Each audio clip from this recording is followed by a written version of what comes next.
जालिम डंडेबाज शिक्षक ने छात्र की तोड़ी गर्दन। शिक्षक डंडे को बता रहा है छड़ी।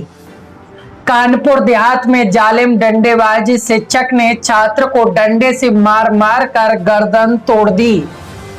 आपको बता दें, पूरा मामला कानपुर देहात के सिबली कोतवाली के सरैया गांव के सतगुरु देव इंटर कॉलेज का है, जहां पर इंटर कॉलेज के शिक्षक बलराम सिंह सेंगर पर आरोप है कि उन्होंने कक्षा 9 के छात्र प्रशांत को डंडे मार मार कर गर्दन तोड़ दी है।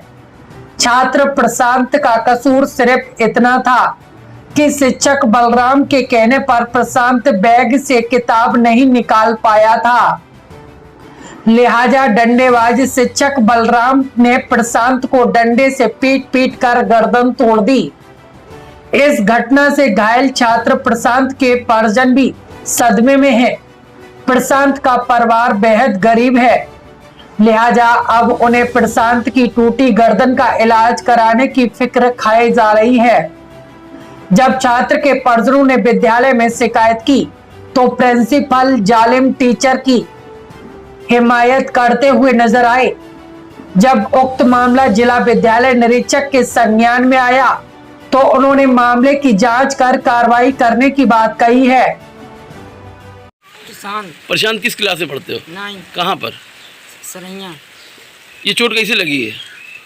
टीचर ने मारा। कौन टीचर है? बलराम सिंह सेंगर। किससे मारा? डंडे से मारा, लाठी से मारा? डंडे से। डंडे से मारा। तो ऐसे ही मारते हैं वो? हाँ, ऐसे ही मारते हैं। क्यों मारा? क्यों? वजह क्या थी? वजह कुछ नहीं थी। वो आए कहने लगे बुक निकालो, बुक नहीं निकाली इसलिए। बुक नहीं निकाली इसलिए? सब बच्चों को मारने लगे। सबको मारते हैं? हाँ। तो किसी ने शिकायत नहीं की उनकी? नहीं की। नहीं की।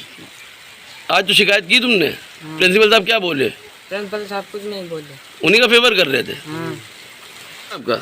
हमारा नाम संशोधित कुमार है। क्या हुआ आपके बच्चे के साथ? वो बलराम सर सरैया में स्कूल में मारा गर्दन में हाँ। डंडों से।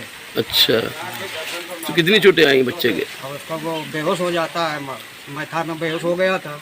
तब जब डॉक्टर के पास ले गए तब जानकारी मिली, इसने बताया कि मतलब मास्टर ने हमको मारा है। अच्छा, कई दिन से घर पे है? ये मतलब शनिवार को मारा था, मतलब मंगलवार को इसको मैंने ले गया था मैं था, तब वहीं पर ये गिर पड़ा धाड़ से और बेहोश हो गया। डॉक्टर क्या बता रहे हैं? तो डॉक्टर बोले कि यहाँ के नस फॉल्ट है। नस फॉल्ट है? हाँ।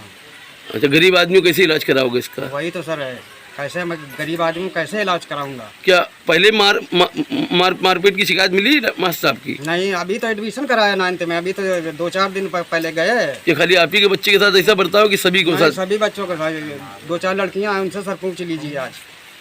अच्छा, क्या चाहते हो? मैं यही चाहता हूँ कि मतलब इनके ऊपर कार्रवाई हो। मुझे खबर मिली, एक गार्जियन आए हुए, उन्होंने आरोप लगाया, साहब को बताया कि आपके द्वारा उस बच्चे को मारा गया और इस तरह से मारा गया कि गर्दन में चोट। मुझे आश्चर्य हुआ क्योंकि मेरे द्वारा पतली छड़ी से, ये मैं नहीं कहता कि मैं मारता नहीं, कोई भी अध्यापक पतली छड़ी से 2-4 छड़ी में लगाता हूँ, स्वाभाविक है। सभी गुरुजनों से पढ़ें, रिकॉर्ड सभी बताते हैं जीवन के अपने, तो 2-4 छड़ी लगाना या मेहनत कर रहे हैं, उनके पास किताबें नहीं हैं, कापियाँ नहीं हैं, या उनको 9th में आ गए या इंटर में आ गए हैं। मैं बताना चाहूँगा, इसी विद्यालय में बहुत सारे बच्चे हैं, शायद इंग्लिश में पढ़ाता हूँ, वो हिंदी नहीं पढ़ पाते हैं, खींच लगती है अंदर से। 2-4 छड़ी अगर लगा भी देता हूँ तो इसमें क्या गुरुओं का दोष है? मैं बताना चाहता हूँ स्पष्ट। तो क्या आप द्वारा जो मारा गया गर्दन में चोट आपके द्वारा नहीं? मेरे द्वारा नहीं। तो फिर आरोप क्यों लगा रहा हो? अब आरोप उसका शायद NSO हो गया, बच्चा आ नहीं रहा था, वो चाहता है कि स्वाभाविक है स्वतः ऐसे ही जो है एडमिशन पुनः हो जाए, जब कुछ ऐसा है नहीं। यहाँ निःशुल्क विद्यालय चल रहा है यहाँ का, और रीएडमिशन भी होता है तो पुनः फीस नहीं ली जाती, जबकि अन्य विद्यालयों में फीस ली जाती है। न जाने किस कारणवश ये ऐसा आरोप मुझ पर लगा रहा है। और ये टीचर बलराम सिंह जी है, 10 साल से पढ़ा रहे हैं। आज तक इनके द्वारा कोई ऐसा कार्य नहीं किया गया है कि किसी बच्चे को मारा गया है। दूसरी चीज़ कि वो बच्चा लगातार एब्सेंट बराबर चल रहा है। वो सिर्फ गार्जियन प्रेशर बनाने के दबाव बनाने के लिए कि हमारे बच्चे पर कोई दबाव न डाला जाए और पुनः एडमिशन कर लिया जाए, जबकि निःशुल्क विद्यालय न कोई रीएडमिशन शुल्क है और ना ही कोई दबाव है। सो रीएडमिशन क्यों नहीं किया गया? नहीं, जब आ ही नहीं रहा है तो हम किसका एडमिशन कर लें? जब बच्चा स्कूल ही नहीं आ रहा है, टोटली एब्सेंट है। टोटली एब्सेंट है, उसका रिकॉर्ड मेरे पास है। अच्छा, तो मार साहब बिल्कुल निर्दोष है। निर्दोष है। प्रेशर बिल्डअप करने के लिए आरोप लगाया। ये सिर्फ प्रेशर बनाया जा रहा है कि हम प्रेशर बनाए तो हमारे ऊपर ये प्रभाव रहे कि हमने वैसे किया और नाम बच्चा मेरा स्कूल नहीं गया है तो हमने ज़बरदस्ती वहाँ पर जा कर के नाम अपना लिखवा लिया है। ये बात अभी आपने हमें बताई, अभिभावक ने अभी तक हमसे संपर्क नहीं किया है, ना इस तरीके की जानकारी अभी हम तक पहुंची है। और यदि ऐसा है हम अभी जांच कराएंगे।